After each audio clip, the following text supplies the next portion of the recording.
মার্কিন যুক্তরাষ্ট্রের বোস্টন শহরে অবস্থিত এক্সরসিজম কলেজ। এটি মূলত কলেজ সাথে হাসপাতাল। তবে এইখানে কোনো সাধারণ লেখাপড়া হয় না, বরং পৈশাচিক শক্তির বিরুদ্ধে লড়াই এবং জ্ঞান অর্জনের জন্যই মূলত এই কলেজটি প্রতিষ্ঠা করা হয়েছিল। প্যারানর্মাল বিষয় নিয়ে জ্ঞান চর্চা এবং যে সকল ভৌতিক বিপজ্জনক রোগীদের বাইরে কোথাও চিকিৎসাই ভালো হতো না, তাদের শেষমেশ এই হাসপাতালে এনে চিকিৎসা দেওয়া হতো। পৈশাচিক, আধ্যাত্মিক, প্যারানর্মাল সাথে ব্ল্যাক ম্যাজিকের মতো বড়সড় আর বিপজ্জনক রোগীদের উক্ত হাসপাতালে চিকিৎসা দেওয়া হতো। আর এই ভয়ানক রোগীদের চিকিৎসায় সহায়তা করতেন অ্যানির মতো বেশ কয়েকজন নার্স। তারা এই ভয়ানক রোগীদের সাথে মিশতেন। রোগীদের মানসিক আর পৈশাচিক এই প্যারানর্মাল বিষয়গুলোকে তারা ভালোভাবে পর্যবেক্ষণ করতেন। আর এই রকমেরই একদিন এক ভয়ানক রোগী এসে এই হাসপাতালে। জানা যায় এই রোগী কোনো সাধারণ রোগী নয়, খুবই বিপজ্জনক রোগী, একটি বাচ্চা মেয়ে। তার ভেতরে বাস করছে কোনো পৈশাচিক প্রেতাত্মা। এরপর শুরু হয় এই রোগীকে নিয়ে উক্ত হাসপাতালে বেশ কিছু গুঞ্জন। শোনা যায় এই রোগী আসার পর হাসপাতালে প্রতিদিনই কিছু না কিছু অদ্ভুত ঘটনা ঘটে। অ্যানি এই রোগীর দায়িত্বে থাকলেও পরে তার ভেতরে বেশ কিছুটা পরিবর্তন চলে আসে। আর এরপরই সে জানতে পারে এই রোগীর কাঙ্ক্ষিত ভয়ানক রোগের সাথে তার অতীতের কোনো অদ্ভুত ভয়ঙ্কর ঘটনার হুবহু মিল রয়েছে। তো কি সেই ঘটনা আর কি তার অতীত? এই অদ্ভুত বাচ্চা মেয়েটি বা কে, আর কি তার ভয়ানক রোগ? চলুন এই অদ্ভুত ভয়ঙ্কর হাসপাতালের রহস্যঘেরা মায়াজালে প্রবেশ করা যাক। জেনে আসে উক্ত হাসপাতালের রহস্যঘেরা কিছু রোগীদের গল্প কথা। আসসালামু আলাইকুম বন্ধুরা, আমি সোহাগনিক আছি মুভিজ ট্র্যাকারের সাথে।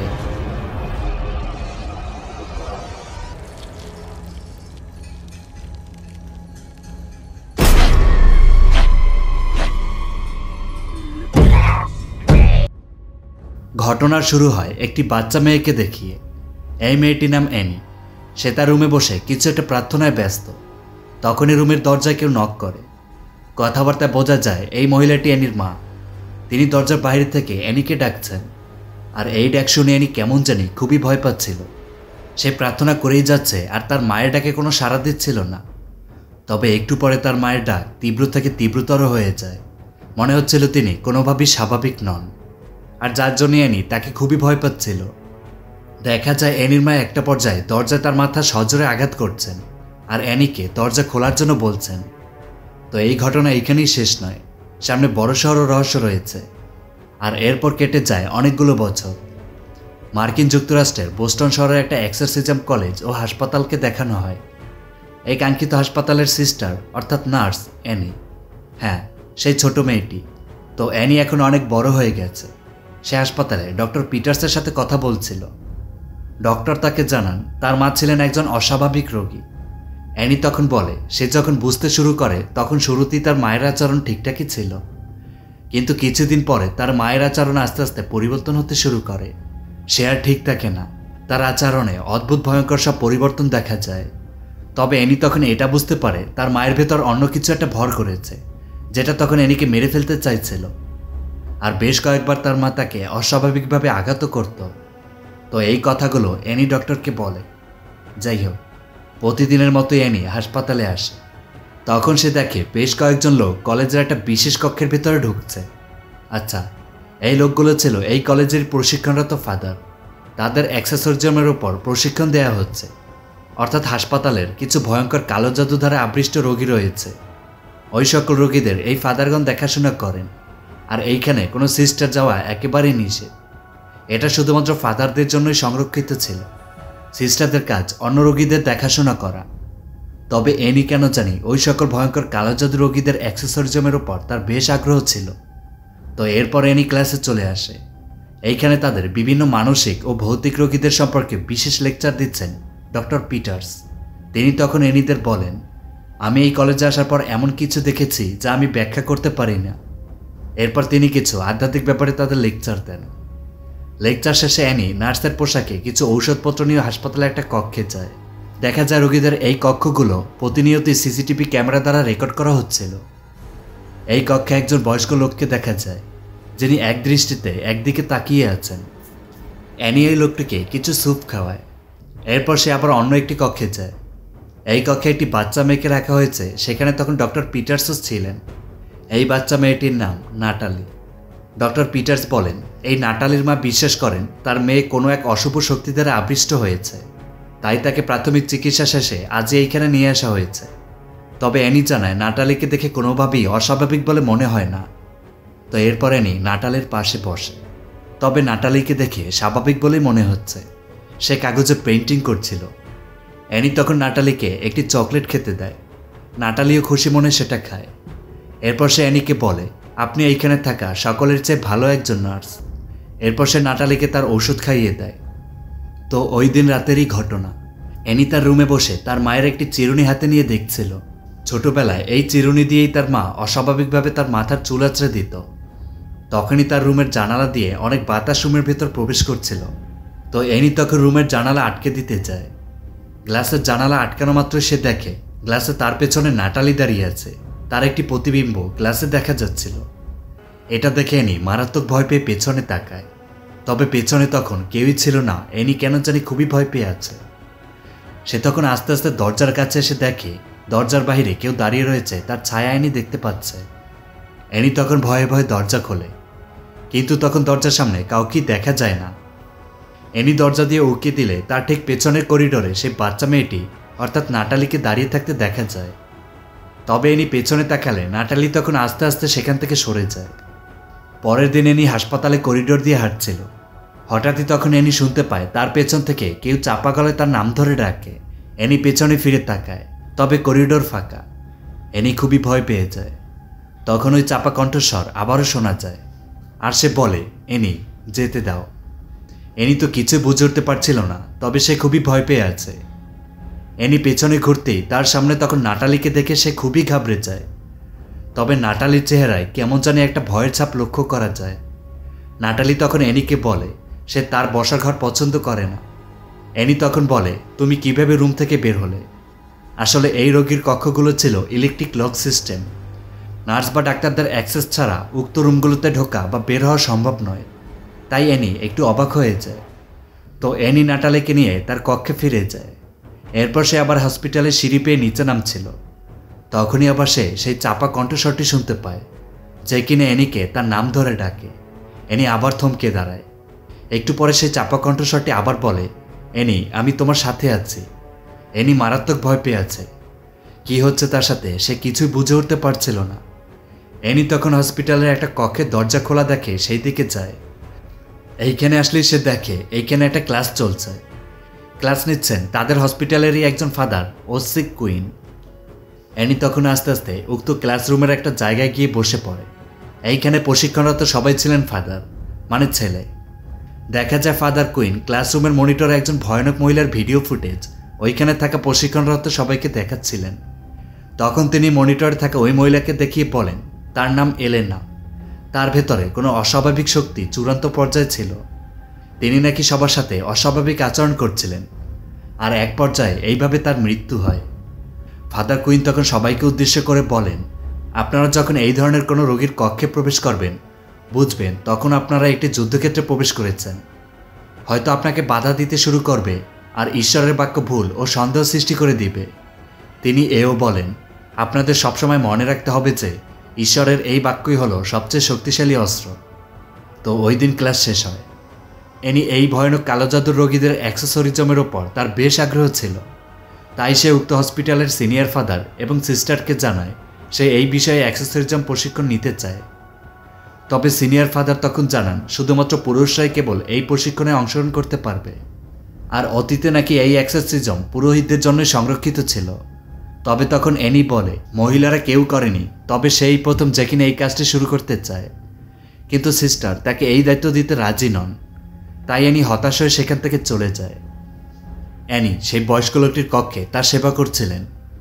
হঠাৎই দেখা যায় বয়স্ক লোকটির শরীরে যে স্যালাইন দেওয়া হচ্ছিল সেটার ভেতরে তার শরীর থেকে রক্ত প্রবেশ করছে। তবে অ্যানি সেটা খেয়াল করে না। আর তখনই অ্যানি শুনতে পায় ওই বয়স্ক লোকটি গুনগুন করে কি যেন একটা সুর করছিলেন। অ্যানি পেছন থেকে তাকে বলে, আপনি এই সুর কিভাবে জানেন? ওই বয়স্ক লোকটি তখন পেছনে তাকিয়ে অ্যানিকে বলে, আমরা আপনার জন্য অপেক্ষা করছি। এটা শুনে অ্যানি কিছুটা অবাক হয়ে যায়। তখন অ্যানি খেয়াল করে সে যে কাপড়টি দিয়ে ওই লোকটি শরীর মুছে দিচ্ছিল সেখান থেকে ধোঁয়া বের হচ্ছে। এটা দেখে অ্যানি একটু অবাক হয়ে যায়। আর তখন আবার উক্ত রুমের ভিতর থেকে সেই সুরটাই শোনা যায় যেটা একটু আগে ওই বয়স্ক লোকটি গুনগুন করে গাচ্ছিল। কিন্তু এটা আসলে ওই লোকটির সুর নয়, এটা ছিল এনির মায়ের গলা। এনির মাও ঠিক এই সুরটাই এনিকে শুনিয়ে তার উপর অত্যাচার করত। তো এনি তখন বেশ ভয় পেয়ে রুম থেকে বেরিয়ে যেতে চায়, কিন্তু তখনই রুমের দরজা আপনা আপনি আটকে যায়। এনি দরজা খোলার জন্য বলে, আর তখনই ওই বয়স্ক লোকটি এনির কাছে এসে তার গলা চেপে ধরে। বয়স্ক লোকটি তখন বেশ ভয়ানক হয়ে যায়, সে এনির উপর আক্রমণ করে। একটা পর্যায়ে এনি ওই লোকটিকে ধাক্কা দিয়ে ফেলে দিলে পরিস্থিতি আবার একটু শান্ত হয়ে যায়। পরে এইসব কিছু সিসিটিভি রেকর্ডে উক্ত হসপিটালের প্রধান তিনি দেখেন। তিনি জানান এই ঘটনায় সিস্টার অ্যানির কোনো দোষ নেই, তবে তিনি বেশ সাহসিকতার পরিচয় দিয়েছেন। ওইখানে উপস্থিত থাকা সিনিয়র ফাদার কুইন তখন বলেন, আমি সিস্টার অ্যানিকে প্রশিক্ষণ দিতে চাই। কিন্তু সিনিয়র সিস্টার এটা চাইছিলেন না। তবে ফাদার কুইন তখন বলেন এটা আনুষ্ঠানিকভাবে নয়, শুধুমাত্র নিজেকে রক্ষা করার জন্য।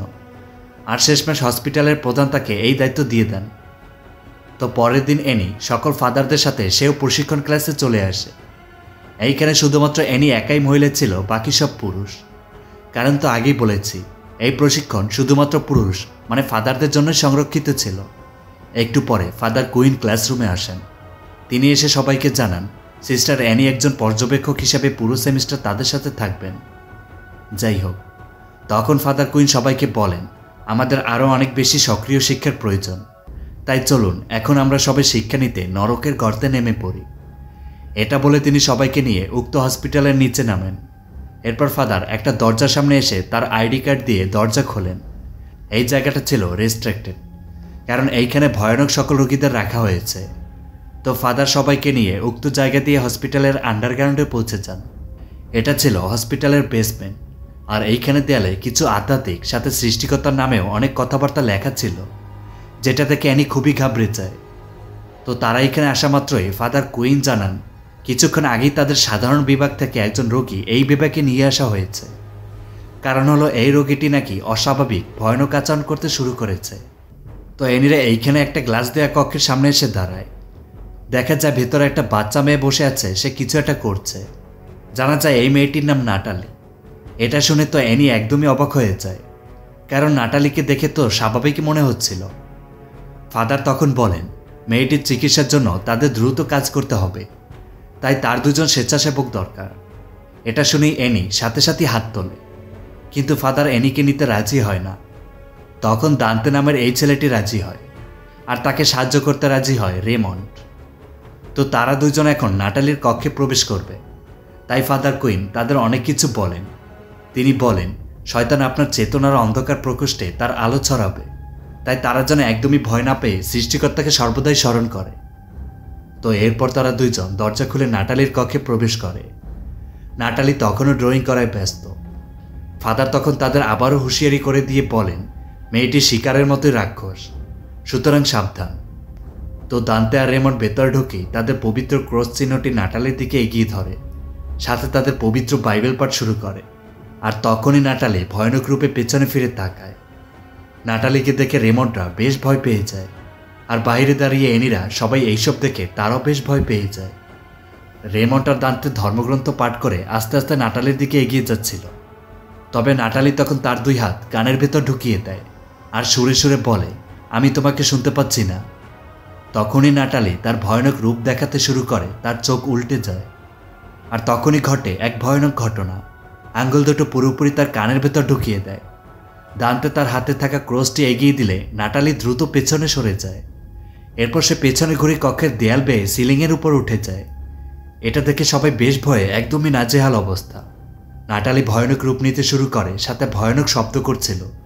রুমের লাইটগুলো ফ্লিকারিং করে। ফাদার বাইরে থেকে রেমন্ডদের বিভিন্ন দিক নির্দেশনা দিয়ে যাচ্ছিলেন। আর হঠাৎই তখন নাটালি সিলিং থেকে নিচে লাফ দেয়। রেমন্ডরা মারাত্মক ভয় পেয়ে আছে। তো নাটালি তখন আস্তে আস্তে রুমের সেই গ্লাসের কাছে এসে ঠিক অ্যানির সামনে দাঁড়ায়। কিন্তু গ্লাসটা ছিল ওয়ান সাইড মিরর, মানে ভেতরে থেকে বাইরে কেউ আছে কিনা সেটা দেখা যাবে না। কিন্তু নাটালি অ্যানির সামনে এসে তার দিকেই তাকিয়ে আছে, যেন সে সব কিছু দেখছে। তখন আবার ঘটে আরেক অদ্ভুত ভয়ানক ঘটনা। নাটালি কেমন জানি ভয় পেয়ে তার হাত দুটো মুখের উপর ধরে সজোরে চিৎকার দিয়ে ওঠে। দেখা যায় তারাই চিৎকারে দুই হাতের মাঝ বরাবর দুইটা ছিদ্র হয়ে যায়, আর উক্ত ছিদ্র দিয়ে বেশ কিছু পোকা বেরিয়ে আসতে দেখা যায়। এই দৃশ্য দেখে বাইরে থাকা অ্যানিরা তো মারাত্মক ভয়ে সবাই একদমই চুপচাপ। তো এরপর নাটালি মুখ থেকে হাত সরিয়ে নিয়ে গ্লাসের উপর কয়েকবার আঘাত করে। তখনই আবার ফাদার কুইন দ্রুত উক্ত রুমের ভিতরে ঢুকে যান। এরপর তিনি তাদের ধর্মগ্রন্থ নিয়ে কিছু বাণী পড়তে শুরু করেন। আচমকাই তখন নাটালি দ্রুত ওইখানে থাকা একটা বেডের নিচে ঢুকে যায়। এটা দেখে ফাদাররা সবাই একদমই অবাক হয়ে যায়। ফাদার তখন আস্তে আস্তে উক্ত বেডের কাছে আসতেই দেখা যায় বেডের কম্বলের নিচে কেউ একজন রয়েছে। তো ফাদার কম্বল ধরে টান দিলে তখন সেখানে কাউকেই দেখা যায় না। আর তখনই বেডের নিচ থেকে একজোড়া হাত ফাদারের পা ধরে টান দিয়ে তাকে নিচে ফেলে দেয়। তখনই বেডের অন্য পাশে নাটালিকে ভয়ানক রূপে দেখা যায়। সে তার নিজের শরীর পুরোপুরি উল্টো দিকে ঘুরিয়ে নিয়ে আসে। এটা কোনোভাবেই নাটালি হতে পারে না। এনি মারাত্মক ভয়ে হাঁপাচ্ছে। নাটালি তাকিয়ে আছে এনির দিকে। আর তখনই এনি দ্রুত গিয়ে সেই কক্ষে ঢুকে পড়ে। এনি নাটালির নাম ধরে ডাক দিলে নাটালি কেমন জানি ভয়ানক শব্দ করে ওঠে। এনি তখন নাটালিকে বলে, নাটালি, আমি এসেছি, আমি তোমার সাথে আছি। দেখা যায় নাটালি তখন একটু শান্ত হয়, তবে সে কেমন জানি খুবই ভয় পেয়েছিল। আর তখনই নাটালিকে কেউ নিচে ফেলে দেয়। এরপর দেখা যায় ভয়ানক কাণ্ড। তার মাথার চুল অদ্ভুতভাবে তার মুখের ভিতরে ঢুকে যাচ্ছিল। এটা দেখে দান্তে আর রেমন দ্রুত এসে চুলগুলো টেনে ধরে। অন্যদিকে ফাদার আর এনি বেশ কিছু মন্ত্র পড়ছিল। রেমনরা চুল ধরে টানছে। দেখা যায় নাটালির মুখের ভেতর থেকে একটা ভয়ানক হাত বেরিয়ে আসে, যেটা ওই চুলগুলো ধরে টানছিল। আর চোখের পলকে চুলগুলো ছেড়ে দিয়ে আবার নাটালির মুখের ভিতরে ঢুকে যায়। এটা দেখে ওইখানে থাকা সবাই মারাত্মক ভয়ে আঁতকে ওঠে। এটা যেমন তেমন কোনো ঘটনা নয়। দেখা যায় নাটালি স্বাভাবিক হয়। সবাই যেন ভয়ানক হাঁপ ছেড়ে বাঁচল। তবে তখনই দান্তের চোখ যায় ওইখানে থাকা নাটালির একা সেই ছবিগুলোর দিকে। যাই হোক, অ্যানি, দান্তে আর রেমন বাইরে বসে কথা বলে। তখন দান্তে বলে নাটালির উক্ত ছবিটি হয়তো সে তারই জন্য এঁকেছে। অ্যানি এর কারণ জানতে চাইলে দান্তে জানায় তার একটি ছোট বোন এমিলিয়া, যে কিনা একজন ধর্ষিতা। ধর্ষণ হবার পরে এখন বর্তমানে সে প্রেগনেন্ট। তবে তার অবস্থা নাকি বেশি ভালো না। অ্যানি হসপিটালের একটা কক্ষে কাজ করছে। পেছনে ঘুরতে সে দেখে রুমের ভিতরে একটা লাশ রাখা। এটা দেখে তো অ্যানি একদমই অবাক, কারণ এইখানে কোনো লাশ থাকার কথা নয়। তো অ্যানি ভয়ে ভয়ে উক্ত লাশটির কাছে যায়। এরপর সে লাশের মুখ থেকে কাপড় সরালে দেখা যায় এটা আর কেউই নয়, বরং অ্যানিরই মা। মুভির শুরুতে দেখানো সেই মহিলা, কিন্তু তিনি তাকিয়ে আছেন। তখনই অ্যানি পেছন থেকে কিছু শব্দ শুনে পেছনে তাকায়। পেছনে কাউকে না দেখে সে সামনে তাকালে দেখে সেখানে লাশটি আর নেই।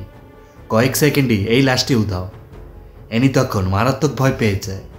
হঠাৎই তখন অ্যানির পেছন থেকে তার মা এসে সজোরে তার মুখ চেপে ধরে। আর তখনই আবার অ্যানির ঘুম ভেঙে যায়। তার মানে সে এইটা স্বপ্ন দেখেছে। তো পরের দিন সকালে অ্যানি নাটালির কক্ষে আসে। নাটালিকে এখন আগের জায়গাতে নিয়ে আসা হয়েছে। তো নাটালি তখন অ্যানিকে বলে সে একটি দুঃস্বপ্ন দেখেছে। মানে নাটালির সাথে গতকাল যা যা হয়েছিল এখন তার কাছে সেগুলো দুঃস্বপ্ন মনে হচ্ছিল। তো এরপরে নিয়ে এসে ফাদার কুইনের সাথে কথা বলে। ফাদার কুইন জানান নাটালির অবস্থা ভালো না। যদি তার অবস্থা আরও খারাপ হয়ে যায় তবে সেটা আমাদের ক্ষমতার বাইরে চলে যাবে। তখন আমাদের তাকে ভ্যাটিকান নামক একটা জায়গায় স্থানান্তর করতে হবে। অ্যানি তখন বলে সে নাটালির সাথে থাকতে চায়, তাকে সাহায্য করতে চায়। তো ফাদার তখন বলেন এটা এখন টার্মিনাল কেসে পৌঁছে গেছে। মানে এই টার্মিনাল কেসগুলো সবচেয়ে জটিল আর ভয়াবহ। আর এই টার্মিনাল কেসগুলো শুধুমাত্র অভিজ্ঞ অ্যাক্সেসরিজ দ্বারাই চিকিৎসা করা যেতে পারে, অন্য কেউ নয়। সুতরাং অ্যানি নাটালির সাথে থাকতে পারবে না। তো ওই দিন অ্যানি বাসায় এসে উক্ত টার্মিনাল কেসগুলো নিয়ে কিছু ঘাটাঘাটি করে। পরের দিন অ্যানি হসপিটালের লাইব্রেরির রেকর্ড রুমে আসে। দান্তের সাহায্য নিয়ে লাইব্রেরির পরিচারিকাকে বাইরে পাঠিয়ে দেয়। এরপর সে রেকর্ড রুমে গিয়ে কম্পিউটারে পুরনো কিছু টার্মিনাল কেসের ব্যাপারে ঘাটিয়ে দেখতে থাকে। যে সকল টার্মিনাল মানে জটিল কেসের রোগীদের ভাটিকানে স্থানান্তরিত করা হয়েছিল, অ্যানি সেই সকল রোগীদের ব্যাপারে ঘেঁটে দেখে। আর সে এই সকল রোগীদের ভয়াবহতা দেখে একদমই অবাক হয়ে যায়, কারণ এই টার্মিনাল কেসের রোগীদের ভেতরে বেশিরভাগ রোগী মারা যায়। অ্যানি তখন এইরকমই একজন রোগীর একটা ভিডিও রেকর্ডও খুঁজে পায়, যেখানে একজন মহিলার ভয়ানক পরিস্থিতি সে নিজের মুখে বলে। তার অবস্থার ভয়ানক পরিণতি হয়। যাই হোক, ওই দিন অ্যানি নাটালির সাথে দেখা করতে যায়, কিন্তু অ্যানির আইডি কার্ড দিয়ে দরজার লক খোলা যাচ্ছিল না। তখন জানা যায় হসপিটালের কর্তৃপক্ষ নাটালির কক্ষে সিস্টারদের প্রবেশ সীমাবদ্ধ করে দিয়েছে। অ্যানি এর কারণ জানতে চাইলে জানা যায় হয়তো তাকে স্থানান্তরিত করা হবে। এটা শুনে অ্যানি কেমন জানি চিন্তায় পড়ে যায়। তাই সে দ্রুত ফাদার কুইনের কাছে এসে বলে তারা নাটালিকে স্থানান্তরিত করতে পারে না। অ্যানি তখন ফাদারকে এও বলে রেকর্ড অনুযায়ী টার্মিনাল ক্ষেত্রে মৃত্যুর পরিমাণ প্রায় 90% বেশি। নাটালিকে সে সুস্থ করতে পারবে এটা তার বিশ্বাস। কিন্তু ফাদার অ্যানির এইসব কথাগুলো মেনে নিলেও তার কোনো যৌক্তিকতা সে খুঁজে পায় না। তাই ফাদার অ্যানিকে সেখান থেকে চলে যেতে বলে। বাইরে এসে দান্তের সাথে তার কথা হয়। তো দান্তে অ্যানিকে বলে সে তার সব কথা শুনেছে। এখন অ্যানির কথা হলো সে নাটালিকে সাহায্য করতে চায়, আর অ্যানি যে এটা করতে সক্ষম হবে সেটা দান্তে জানে। তাই সে তখন অ্যানিকে বলে তার বোনের অবস্থা বেশ খারাপ। তারও ঠিক নাটালির মতো খিচুনি হয়ে অস্বাভাবিক আচরণ করে, কিন্তু সে তার বোনকে হসপিটালে নিয়ে আসতে চাইছে না। তাই দান্তে তখন অ্যানিকে বলে সে যেন তার সাথে তার বোনের কাছে গিয়ে তাকে অ্যাক্সেসরিজম করে, আর এরপর দান্তে অ্যানিকে নাটালি কেসে সাহায্য করবে। তো অ্যানিও রাজি হয়ে যায়। ওই দিন রাতেই তারা দান্তের বাসায় যায়। এরপর দান্তে অ্যানিকে নিয়ে তার বোন এমিলিয়ার কক্ষে ঢোকে। দেখা যায় এমিলিয়া ঘুমোচ্ছে। অ্যানি আস্তে আস্তে এমিলিয়ার কাছে এসে দাঁড়ায়। এরপর সে এমিলিয়ার কপালে একটা ক্রস চিহ্ন এঁকে দিলে এমিলিয়ার আস্তে আস্তে জ্ঞান ফিরে আসে। তবে এমিলিয়া মোটেও স্বাভাবিক নয়, সে কাতরাচ্ছে।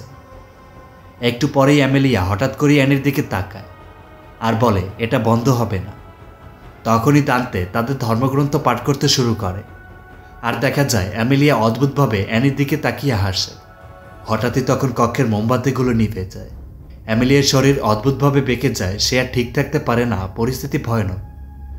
আর তখনই ঘটে অদ্ভুত ভয়ানক এক ঘটনা। দেখা যায় এমিলিয়ার পেট আপনা আপনি অস্বাভাবিকভাবে বড় হয়ে যায়। এমিলিয়া প্রচণ্ড ব্যথায় কাতরাতে থাকে।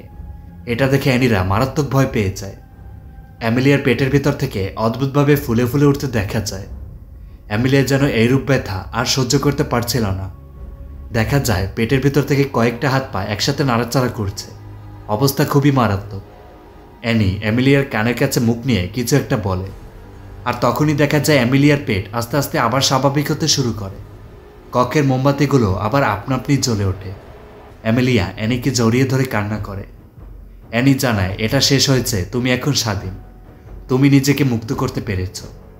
যাই হোক, তো রাতে অ্যানি আর দান্তে বাইরে দাঁড়িয়ে কথা বলছিল। অ্যানি তখন বলে সে 15 বছর বয়সে নাকি একবার গর্ভবতী হয়েছিল। এটা শুনে দান্তে তো একদমই হতবাক। অ্যানি তখন জানায় সে মাতাল ছিল, তাই এই সন্তানের পিতা যে আসলে কে সেটা সে জানে না। পরে অ্যানির সন্তানকে তার বোনেরা অন্য কোথাও দত্তক দিয়ে দিয়েছিল। আচ্ছা, এই ঘটনাটা একটু মনে রাখবে। একটু পরে এই ঘটনার একটি বড় সত্য সামনে চলে আসবে, আর সেটাই মুভির অন্যতম একটা টুইস্ট। যাই হোক, তো পরের দিন সকাল সকাল অ্যানিকে হসপিটালের প্রধান ডেকে পাঠান। দেখা যায় ওইখানে তখন দান্তেও ছিল। তো প্রধান তখন বলেন ফাদার দান্তের বোন এমিলিয়া গত রাতে নাকি নিজের জীবন নিজে নিয়ে নিয়েছে। এটা শুনে অ্যানি তো একদমই অবাক হয়ে যায়। প্রধান তখন বলেন অ্যানি নাকি এমিলিয়ার উপরে এক্সোরসিজম করেছে, এটা সত্য কিনা। অ্যানি জানায় হ্যাঁ। প্রধান তখন অ্যানির উপরে বেশ রেগে যান। তবে দান্তে জানায় এটা অ্যানির দোষ ছিল না, সে নিজে অ্যানিকে বাধ্য করেছে এটা করতে। তো অ্যানি একা রুমে বসে আছে। তখন তার রুমে ডক্টর পিটার্স আসেন। তিনি এসে অ্যানিকে জানান নাটালিকে হসপিটাল থেকে ছেড়ে দেওয়া হয়েছে, তাকে সুস্থ ঘোষণা করা হয় এবং আজ সকালে তার মায়ের সাথে বাড়িতে যায়। ওই দিন বিকেলেই অ্যানির সাথে দান্তের দেখা হয়। তখন দান্তে জানায় নাটালি বাড়ি ফেরার পথে তার অবস্থা খুব বেশি ভয়াবহ হয়। অ্যাম্বুলেন্সে ওঠার পর নাটালি অস্বাভাবিক আচরণ করতে শুরু করে, আর এরপর অ্যাম্বুলেন্সে থাকা একজন পুরোহিত সহ মোট 3 জনকে সে মেরে ফেলেছে।